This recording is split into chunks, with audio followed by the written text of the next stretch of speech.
This channel does not promote any violent, harmful, or illegal activities. All content provided by this channel is meant for an educational purpose only. Top quality और consistent performance के लिए सिर्फ silver pumps नाम याद रखना। ভুটান পাহাড় ও ডুয়ার্সে অতি ভারী বৃষ্টি, রাত থেকে একটানা বৃষ্টির জেরে পাহাড়ি নদী ডায়নাতে বাড়ল জল। জলের স্রোতে ভেসেছে অস্থায়ী বালির বাঁধ। জল বাড়ায় নদীর ড্রেজিং এর কাজের সমস্যা। জল বেড়েছে নাগরাকাটা জলঢাকা নদীতেও। রনি আমাদের প্রতিনিধি আমাদের সঙ্গে রয়েছে, রনির থেকে এই মুহূর্তে আপডেটটা নিয়ে সেখানে কোন নদীর কি পরিস্থিতি। রনি, দেখো তন্মিষ্ঠা, গতকাল বিকেল থেকেই কিন্তু অতি ভারী বৃষ্টি শুরু হয়েছে ভুটান পাহাড় এবং ডুয়ার্সের বিভিন্ন এলাকাতে, বিশেষ করে বানারহাট, চামুরচি, নাগরাকাটা, মালবাজার, এমনকি লুকপুল সংলগ্ন যে সমস্ত এলাকা রয়েছে সিকিম পাহাড় লাগোয়া, সেখানে কিন্তু ভারী বৃষ্টি হচ্ছে, যার কারণে পাহাড়ি নদী ডায়না, জলঢাকা, তিস্তা, এমনকি পাশাপাশি খানাভর্তি, চামুরচি এবং ডুডুয়া এই সমস্ত নদীগুলিতেও জলস্ফীতি দেখা দিয়েছে। ডায়না নদীতে ভুটান পাহাড়ের জল রীতিমতো জলস্তর অনেকটাই বেড়ে যায়, যার কারণে যে ড্রেজিং এর কাজ রাজ্য সরকার এবং সেচ দপ্তর শুরু করেছিল যাতে নদীর গতিপথ সঠিক করা যায়, সেই কাজও কিন্তু থমকে গিয়েছে।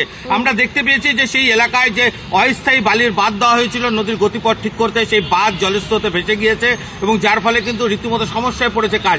এখনও ডুয়ার্সের আকাশে কালো মেঘ রয়েছে এবং যেভাবে গতকাল রাতে অতি ভারী বৃষ্টি হয়েছিল ধূপগুড়ি সহ পার্শ্ববর্তী এলাকায়, তার ফলে কিন্তু ধূপগুড়ি থেকে ফালাকাটাগামী যে সড়ক রয়েছে জাতীয় সড়ক মায়ের থান এলাকায় কিন্তু প্রায় 1 হাঁটু জল জমে যায়, যার ফলে সমস্যায় পড়েন পথচারীরা।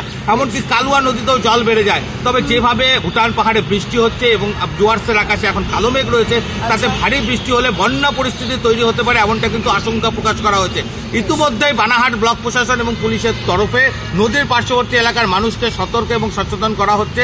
রাতের বেলা এবং দিনের বেলা পালা করে পুলিশ আধিকারিক এবং কর্মীরা নদীর ধারে কিন্তু নজরদারি চালাচ্ছেন সেচ দপ্তরের পাশাপাশি। নজর রাখো, ধন্যবাদ।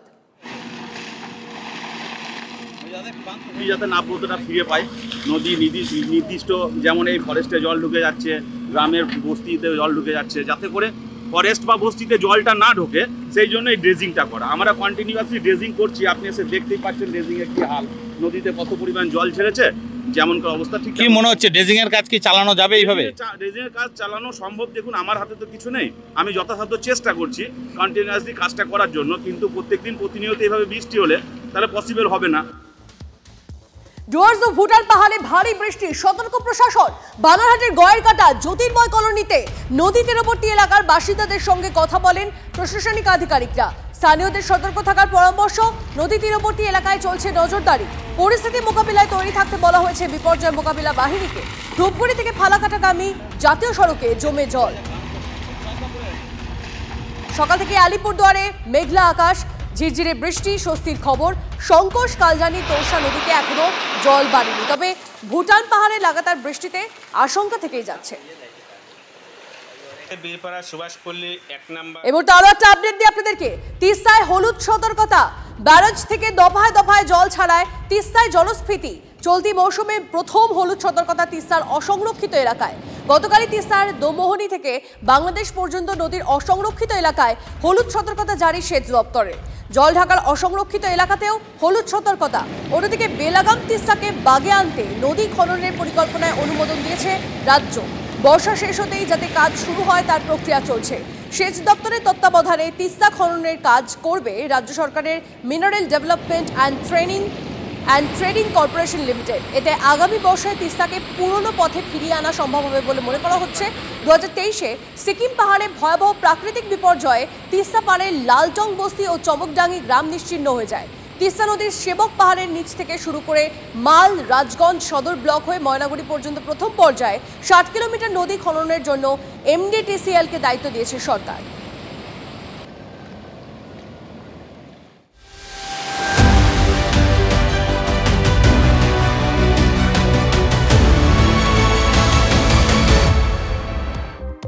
ডোমকলে তৃণমূলের শহর সভাপতির বাড়ির সামনে বোমাবাজি। তৃণমূলেরই অপর গোষ্ঠীর বিরুদ্ধে বোমাবাজির অভিযোগ। শনিবার গভীর রাতে বোমাবাজির অভিযোগ। টাউন সভাপতি কামরুজ্জামান মণ্ডলের বাড়ির গেটের সামনে পকেটের চিহ্ন। ঘটনাস্থলে ডোমকল থানার পুলিশ। সবঙ্গে বাইক দুর্ঘটনা, মুখোমুখি সংঘর্ষে দুজনের মৃত্যু, আহত এক। 10 গ্রামের দিক থেকে তেবাথানি যাওয়ার পথে দুর্ঘটনা। দ্রুতগতিতে চলা দুটি বাইক মুখোমুখি হতে দুর্ঘটনা, বাইক থেকে ছিটকে পড়ে দুজনের মৃত্যু, আহত একজন, সব হাসপাতালে ভর্তি।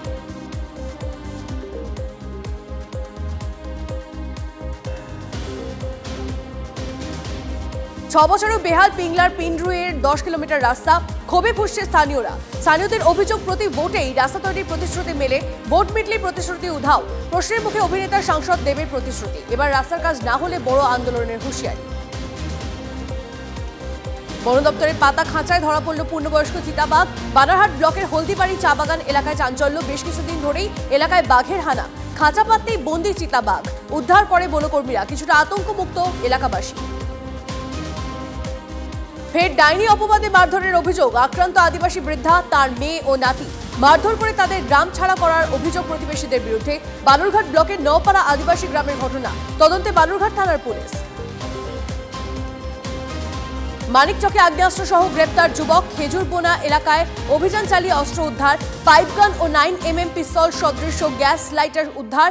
ধৃত যুবক জেসরতটোলা এলাকার বাসিন্দা। কোথা থেকে কি উদ্দেশ্যে অস্ত্র আনা হয়েছিল, চক্রের সঙ্গে আরও কারা জড়িত খতিয়ে দেখছে পুলিশ। ডুয়ার্স ও ভুটান পাহাড়ে ভারী বৃষ্টি, সতর্ক প্রশাসন। বানারহাটের গয়েরকাটা জ্যোতির্ময় কলোনিতে নদী তীরবর্তী এলাকার বাসিন্দাদের সঙ্গে কথা বলেন প্রশাসনিক আধিকারিকরা।